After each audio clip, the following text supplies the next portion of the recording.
the seats are claimed. Republicans rise, the House is framed. From coast to coast in every state, we fought the battles, now we elevate. Lit the maps, redrew the lines in districts carved by shifting signs. North Carolina, New York made moves through closed calls, we found our groove. House in our hands, we're standing tall. Constitutionalists for liberty call. Oh yeah, yeah, the right news is breaking free. With every seat, we hold our destiny. 15 close races by threads they swung. One by one the victory sung. From Georgia's red lines, Alabama stand, the mandate held across the land. Decision desk had the numbers tight. With freedom's fire we claim our right. Through thin and thick we built the way. A constitutional republic here to stay. Now the power's real, the people's trust. Every seed earned from fight to dust. Oh yeah, yeah, let's make it clear. For America so we persevere.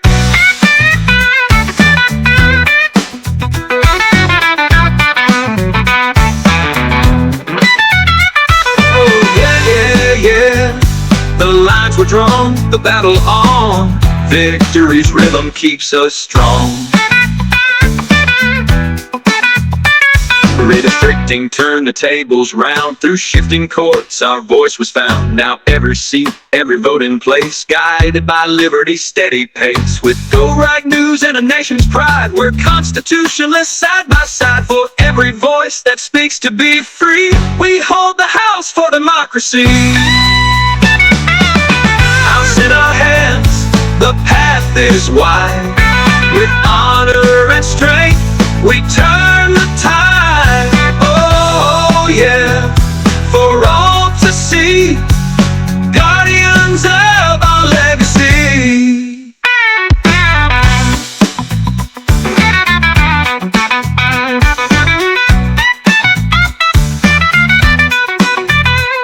We're keeping strong, we're keeping right. For freedom's call we'll stand and fight. Oh yeah, yeah.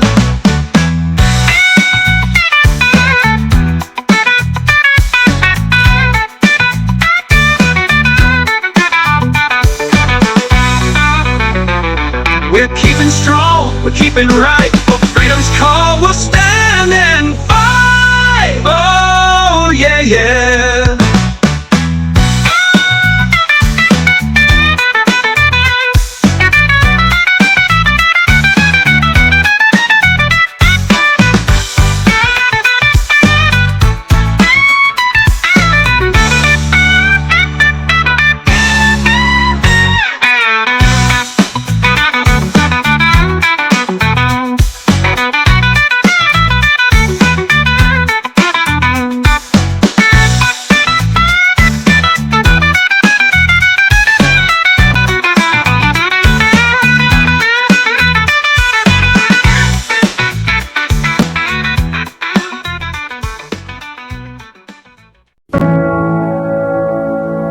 Greatness doesn't discriminate.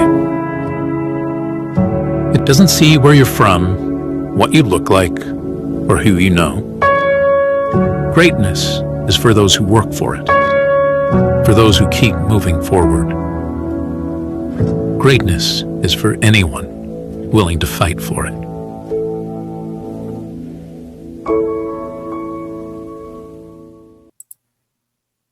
Hi folks, welcome to hashtag Go Right with Peter Boykin. Imagine the irony, a politician who claimed she could fix the economy, now $20 million in debt, leaving her staff unpaid, all while President-elect Donald Trump, I love saying that, Donald Trump surges ahead with historic achievements. Today, we're talking about the sharp currents in Washington as Trump gears up for his presidency, already securing the highest raw vote count of any Republican candidate in history. From the inner halls of the Senate to FEMA disaster zones, there is a growing call to restore America's values. So let's dive into the details with focus on our constitutional republic as Trump's allies rally to reshape the political landscape. and a determined majority calls for change. We'll be right back. Remember, we fight for what's right because it's time to go right. Time to go right.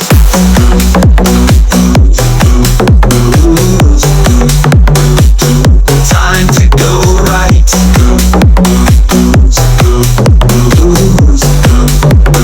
Time to go right. Welcome to hashtag Go Right with Peter Boykin. So, as the dust settles from one of the most decisive elections in history, President-elect Donald Trump has achieved something historic. He's garnered the highest raw count of the popular vote for a Republican candidate ever. That's a message from the American people that's hard to ignore. And Trump's wasting no time in showing he's serious about delivering on his promises. In a move aimed squarely at securing the southern border, he's announced plans to bring in former ICE Director Tom Homan as his new border czar. This one will probably actually go to the border. Now, these moves signal a strong mandate and agenda set to reshape policies with a tough America First stance. So let's break down today's top headlines as we look at what this means for the direction of our constitutional republic under Trump's incoming administration. Now, let's set the stage with a little story about loyalty and new beginnings. Picture this, a town where every ally counts. Two prominent figures are suddenly left outside the circle. President-elect Donald Trump has decided not to extend invitations to Nikki Haley and Mike Pompeo to join him in his new administration, signaling a shift towards fresh faces and unwavering loyalty. Meanwhile, the political stage is heating up as a historic meeting between Biden and Donald Trump is set to take place at the White House. Two powerful leaders, one that can't stand up and keeps tripping down, and his name is Joe Biden, polar opposites because Donald Trump knows how to walk and talk and play the game, about to sit down in a room filled with more tension and expectation than ever before. Now, what could this meeting mean for the future of our constitutional republic? And what does Trump's move signal for the direction of his administration? Let's dive into the day's headlines, where each story undiscovers a different angle of this pivotal moment in our nation's journey. Hey folks, guess what? Republicans have gained control of the U.S. House of Representatives, securing 218 seats as projected by Decision Desk HQ on News Nation. This marks a shift in the chamber's balance of power following elections where all 435 seats were up for grabs, with House members serving 2-year terms. I kind of prefer 4 years, but hey, whatever. Before the election, Republicans held a narrow majority in the House with 220 seats compared to the Democrats' 212, leaving 3 seats vacant.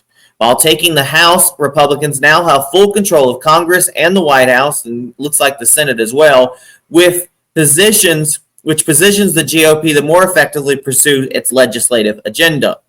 Now, in the 2022 midterm elections, Republicans flipped key seats in states like Washington, New York, and California.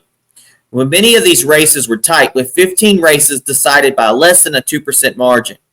This year's election saw several of those close races become rematches between incumbents and previous challengers.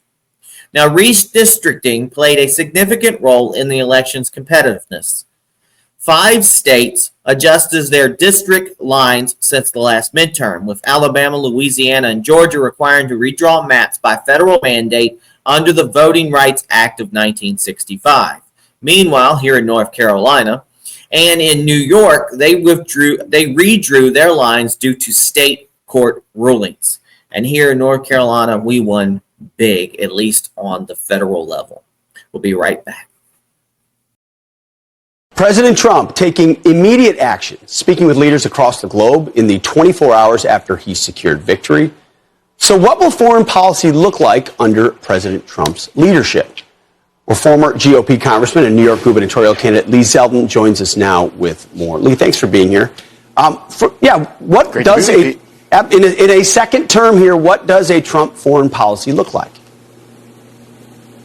a continuation of a lot that worked when President Trump was in the office the first time, and President Trump's next term victories have actually already begun. The election was this past Tuesday. You already have the European Union indicating that they'll purchase now possibly United States natural gas to avoid Trump tariffs. There was a caravan that was coming through Mexico that was pretty massive, already cut in half. Qatar kicking Hamas out of its country. President Trump already speaking to President Zelensky about ending the war in Ukraine.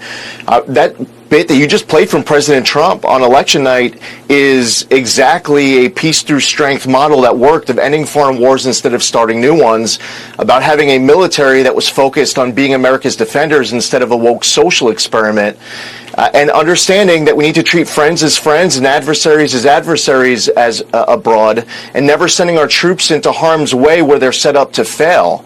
President Trump has had 4 years of success from the Abraham Accords, withdrawing from the Iran nuclear deal, and more. I think it's about picking up from where he left off and then some. I think his next term is going to be even greater than the last one. Which aspect of that do you think is most crucial? Because you just laid out a great a list of things that have been done and will be done. When you're looking at moves he'll make early on, what do you put at the top of the list? Listen, the hottest commodity that President Trump's going to have is time. And President Trump isn't going to have the luxury of just picking one to focus on day one. And President Trump is going to have the ability, with good personnel around him and good policies around him, to look at all of the regions that are an issue and tackle all of them simultaneously out of the gate. So we have to combat illegal immigration and what's coming up through Mexico and flying into our country from other countries, at the same time as looking at an issue in Israel and their existential threats around them, to Ukraine and especially China. I think President Trump is going to have all of this at the top of the list, and he's going to be tackling all of it on day one. No, you're right. That southern border and our vulnerability there is a national security issue that will certainly be part of the many things he'll be addressing. Help us out, Lee. You know New York politics very well. It's been an interesting week in New York. So you have that Letitia James press conference, which was bizarre and super anti-Trump, and she presumed he's coming after everybody, and she holds this press conference. Yet Donald Trump had a very cordial call, according to Governor Hochul, a call with her about working in New York. So who's right? What's the future of how Donald Trump interacts with New York State and New York City? President Trump is showing that he truly wants to be the president for all Americans.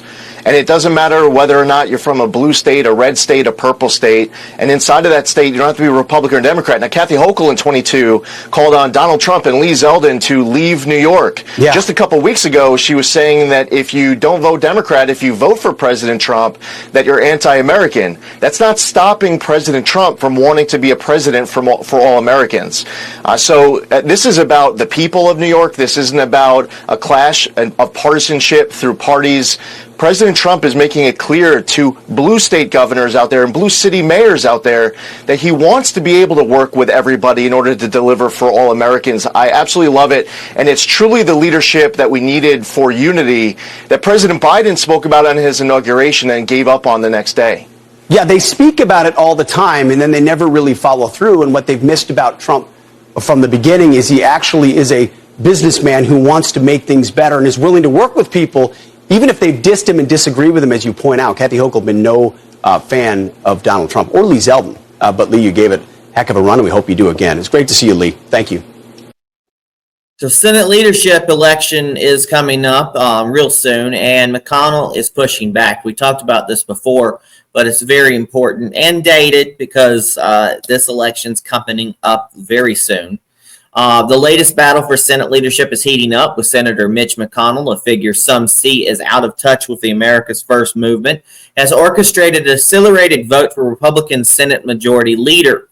Some suggest this move is intended to stifle the voice of the people, especially those who chose Trump and his agenda overwhelmingly. To understand the stakes, let's break down the contenders. John Cornyn with 35% conservative score, a choice that some argue leans toward liberal stances. John Thune at 37% conservative, another moderate figure. And Rick Scott, who stands out with a solid 92% conservative score, the clear America First candidate in this race. Now, the backstory. McConnell has planned to step down due to health issues. Yet his last actions appear aimed at securing the Republican leadership against Trump's agenda. According to prominent voices like Tucker Carlson, McConnell's timing feels almost like a coup against the pro-Trump wave, a sentiment echoed by conservative influencers, including Elon Musk and Senator Rand Paul, who publicly backed Scott. Now, behind the scenes, an unofficial whip count shows Scott trailing, but his supporters are doubling down on calls for action. I've got a few texts and emails myself. The Trump base is urging voters to connect their senators directly, demanding a public endorsement of Scott. Many feel that McConnell's tactics disregard the mandate given to Trump by millions who voted for reform and transparency in Washington. So now is the time, they argue, for Americans to hold up their representatives accountable.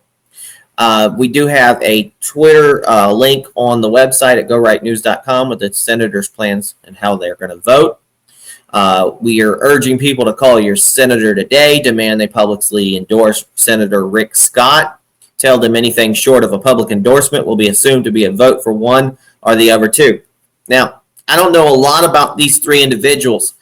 I still tend to go towards moderates, but I have a feeling if they're saying that this Rick Scott is good on America First agenda, I am happy with that, but it doesn't look like he's going to win. So the best we can hope is the moderate pick. You can have a link to contact your senators on the website as well. And even if they pick somebody coming up and you don't like them, you can still express your dislike for who they picked.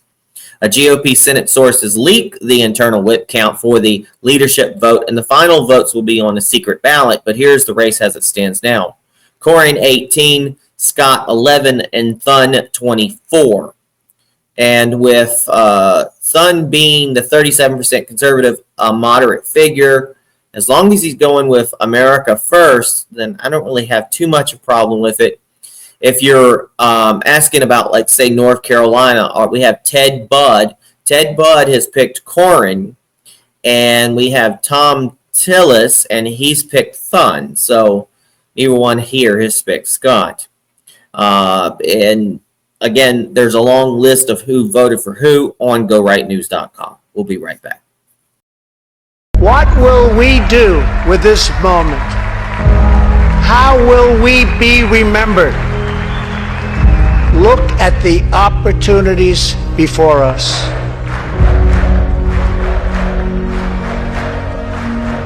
America is a land of heroes. This is a place where greatness is born. Our ancestors settled the Wild West, lifted millions from poverty, disease, and hunger, vanquished tyranny and fascism, ushered the world to new heights of science and medicine, and we are making it greater than ever before. The people dreamed this country, and it's the people who are making America great again. No matter the trials, no matter the challenges to come, we must keep freedom alive in our souls. That one nation, under God, must be the hope and the promise and the light and the glory among all the nations of the world. Thank you, God bless you, and God bless America. Thank you very much. Thank you. So, FEMA has an official alleged partisan bias, and it's pretty bad. An outrageous breach of public trust. A FEMA leader reportedly instructed her team to withhold aid from homes displaying Trump signs. Marty Washington, overseeing Hurricane Milton recovery in Florida, allegedly directed her team to skip homes advertising Trump. A statement supported by internal documents and whistleblower testimony. It literally was on their text messages. The fallout was immediate. FEMA fired Washington, labeling her actions horrifying, yet calling it an isolated incident. But many wonder, was it truly isolated? Reports suggest that this directive affected at least 20 homes where families were denied emergency assistance during a critical time simply due to their political beliefs. Although FEMA claims that all affected homes will now receive aid, questions persist. Why wasn't this corrected earlier? And why was no action taken with internal complaints where first were filed? Florida governors Ron DeSantis and House committees are launching investigations to determine if this partisanship went beyond Washington's instructions. For many, this incident underlines a disturbing trend in the federal response under the Biden administration, where agency actions appear increasingly politicized. And I also wonder about the hurricane here in North Carolina. People have been complaining that FEMA and stuff were not getting these people that live in the mountains, mostly Republicans, the aid that they needed. Meanwhile, a lot of news were not allowed into the area. And when patriots and other people came forward to help, FEMA tried to arrest people. FEMA turned people away. FEMA confiscated their items. And then they started talking about people that were showing up. They started calling them domestic terrorists and everything else. And then they caused this whole uproar here in North Carolina. All I know is that people are still suffering in North Carolina. The news isn't talking about it. Nobody else is talking about it. Now that the election's over, I hope that politicians are still going to take care of these damaged areas across our nation. We'll be right back. 4 years ago, we took a wrong turn and lost our purpose. We lost the strength that makes Americans who we are.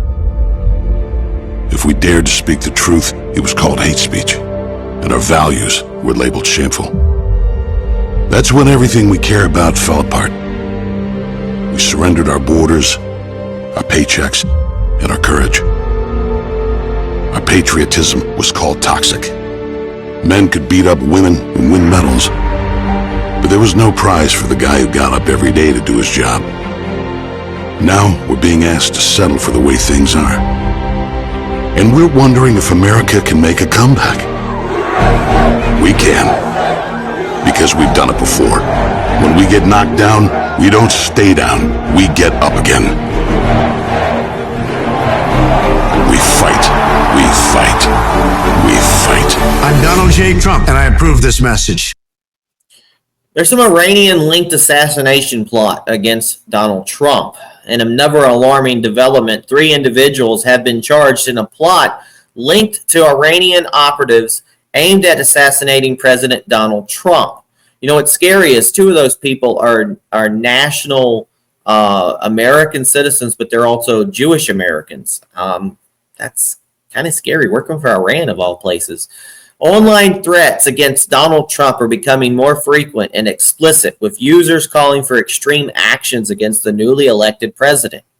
If trespassing at the Capitol was deemed insurrection, then surely these calls for assassination are a level of treason that goes beyond free speech.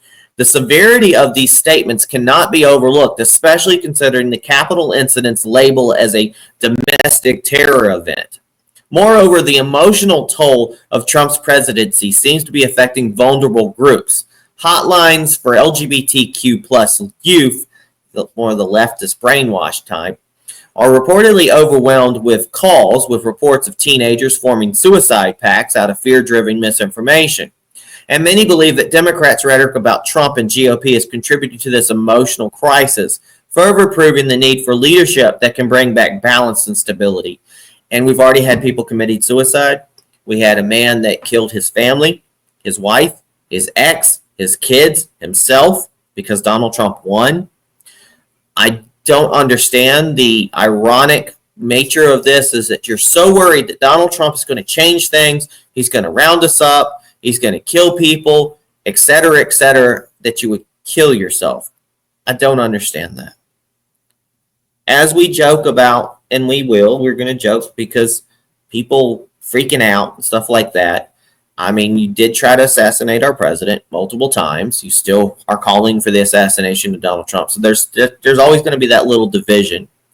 We also have to take care and tread softly as well, because there's some people that really have a bad case of TDS, and I can only pray for those people.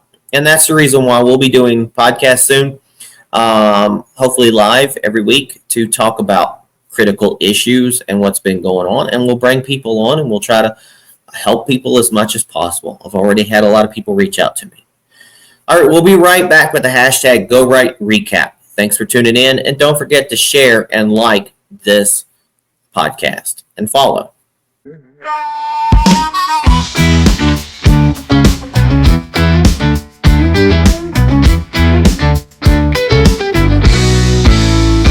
There's a wind sweeping through the Capitol halls. From Congress to the streets, the people stand tall. Voices rise for justice, loud and clear. Fighting through the noise, driven by fear. FEMA's shadow by its shore. People seeking truth to own. Divisions deepen, battles begin, but we're holding strong through thick and thin. Yeah, yeah, we're the heartbeat of a nation brave. The voices that won't fade, okay. Go right news, a call, a line, guiding through the darkest night.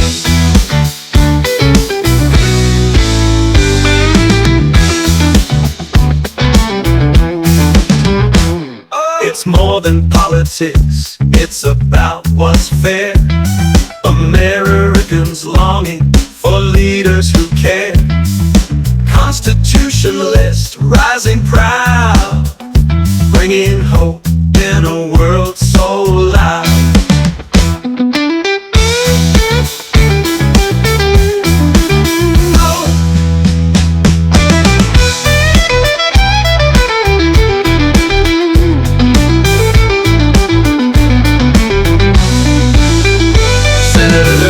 Don't break the chains, transparency calls, no more games. For every freedom, every right, we stand together, we'll unite.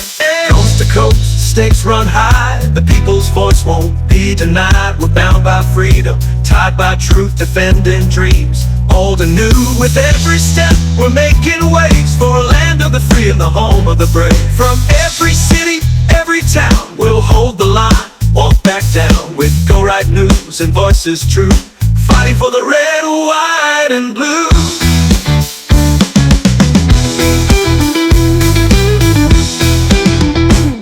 The threats are many, the words are sharp, but faith in freedom lights the dark. Partisan storms and the constant fight only make our fire burn bright. This land, it's ours to defend, a mission on which we all depend. United under justice and name, through every struggle we'll remain. Yeah, yeah. In every heartbeat, every stand, we're building bridges hand in hand. Constitutionalists standing tall, together we rise, never fall.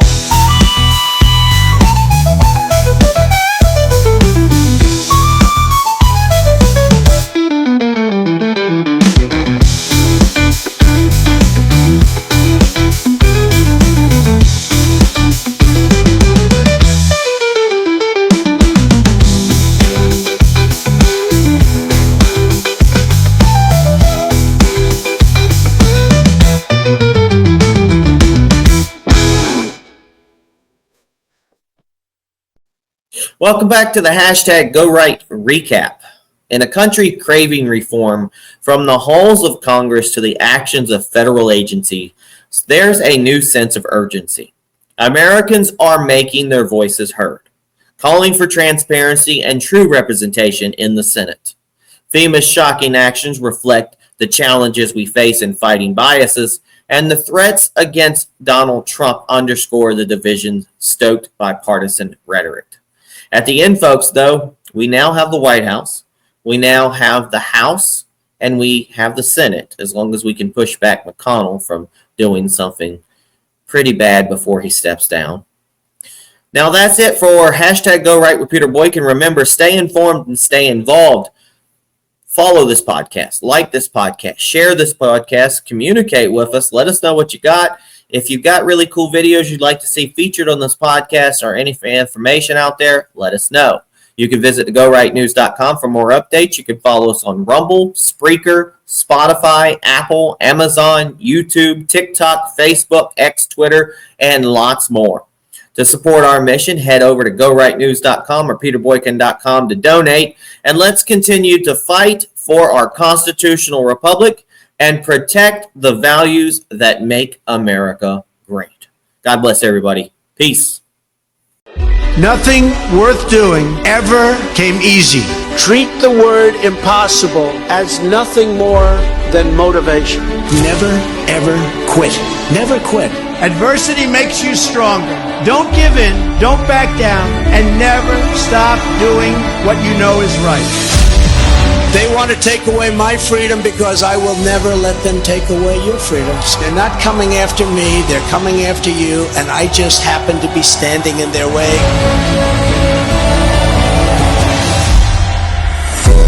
When they couldn't beat him, they tried to bankrupt him. President Trump is back in a New York City courtroom. When that didn't work, they tried to put him in federal prison. Raided by the FBI.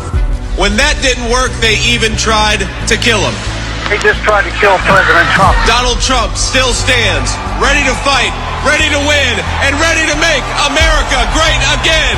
This is Donald Trump's house, brother. This election, we all get to choose. I'm going to choose real American leadership and a real American badass. The 45th and soon to be 47th President Donald J. Trump.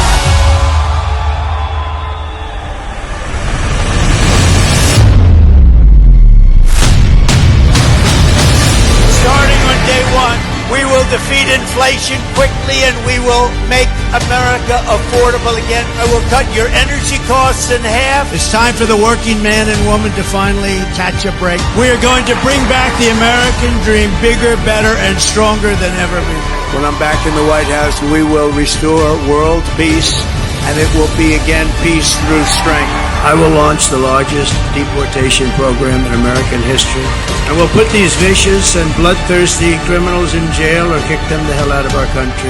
November 5th, 2024 will be Liberation Day in America. We all salute the same great American flag. Our best days are yet to come. Together, we will make America great again.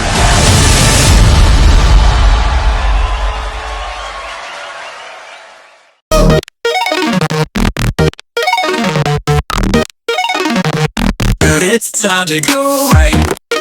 Let the truth ignite.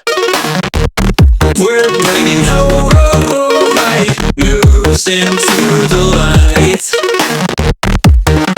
With Peter Boykin at the helm, we're taking a stand. Constitutionalist for America, we protect this land. Welcome to the place where opinions align. With liberty's flame, our voices combine. Citizen journalism, honest and true. Let's go right, it's the podcast for you.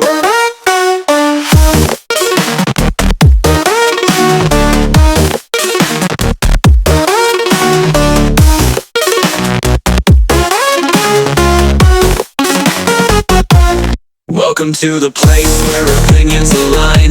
With liberty's flame, our voices combine. Citizen journalism, honest and true. Let's go right, it's the podcast for you.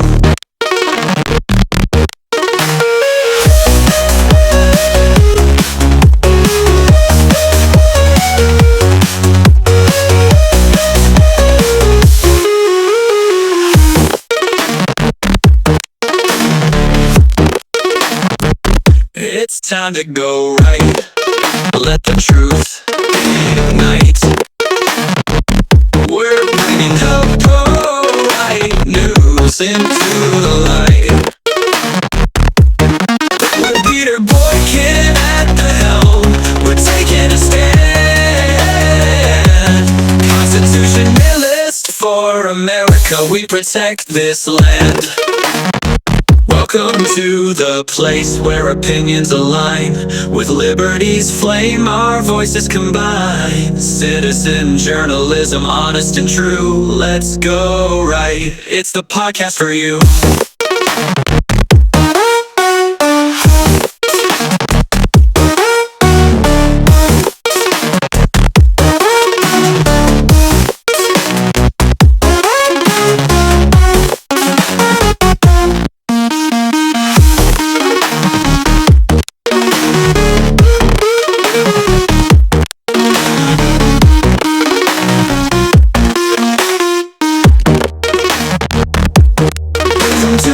place where opinions align.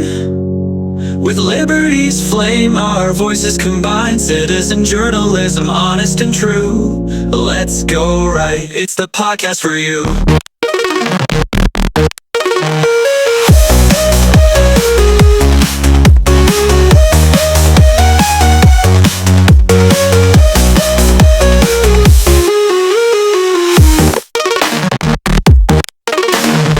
Welcome to the place where opinions align.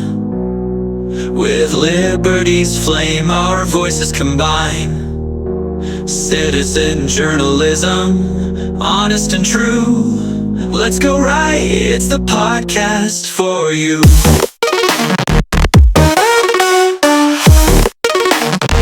Welcome to the place.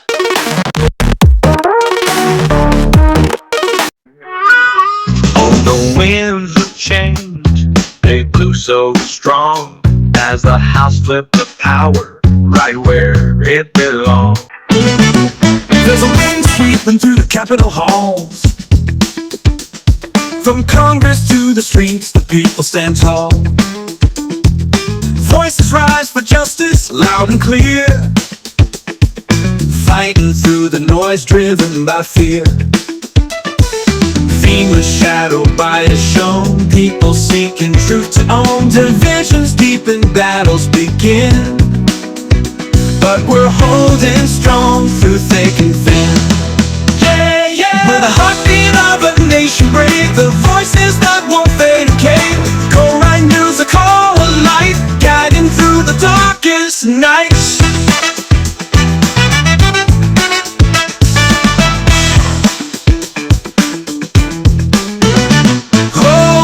Politics, it's about what's fair.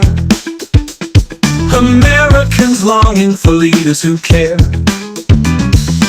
Constitutionalists rising proud, bringing hope in a world so loud. Senators of stone break the chains. Transparency calls, no more games. For every freedom, every right, we stand together, we'll unite. From every city, every town, we'll hold the line, won't back down. With Go Right News and voices true, fighting for the red, white, and blue.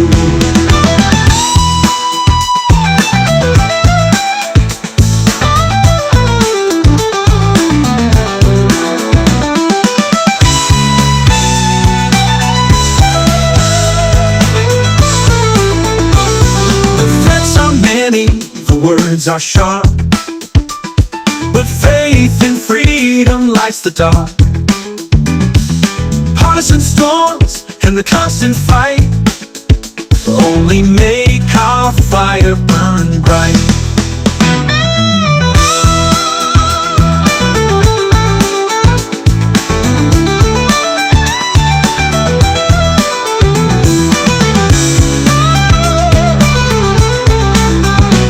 The threats are many, the words are sharp, but faith and freedom lights the dark. Partisan storms and the constant fight only make our fire burn bright. This land, it's ours to defend, a mission on which we all depend. United under justice's name, through every struggle we'll remain. Yeah, yeah. In every heartbeat, every stand, we're building bridges hand in hand. Constitutionalists standing tall, together we rise, never fall.